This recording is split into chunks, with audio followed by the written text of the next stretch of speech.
So the vision of PPF is basically to create a healthy landscape, resilient communities that can sustain the environment. So that's why all these interventions that we are providing is to make sure that we are able to create a healthy environment where man and the nature coexist in harmony. At the same time, people are resilient to shocks, to whatever disturbances, by conserving environment that is viable. At the end of 2024, Peace Parks Foundation brought together community development experts in Mozambique's Maputo National Park. So this meeting is the Community Development Summit, and the summit is about bringing the community development teams together from all the landscapes and all the parks in the different countries that we operate in. And we brought them together to learn from each other, to work on how to operationalize our community development strategy. So overall, this is a time for us to get together and reflect as a community development team of practitioners at Peace Parks on how we approach our community involvement. PPF has been working quite a lot already with communities in Zambia, in Malawi.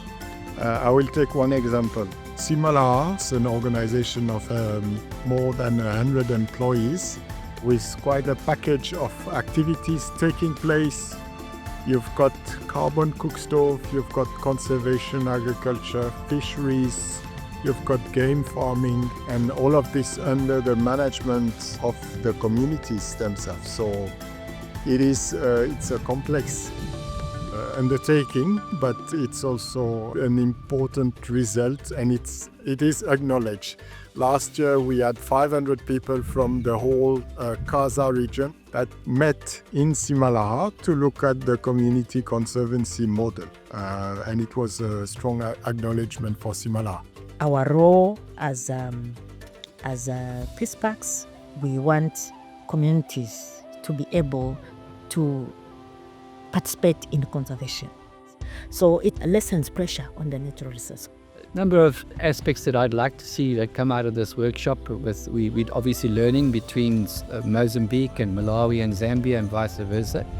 I think also to set strong guidelines for our management on how we can support, and the management and particularly the community department can support and mentor and upskill the community programs itself.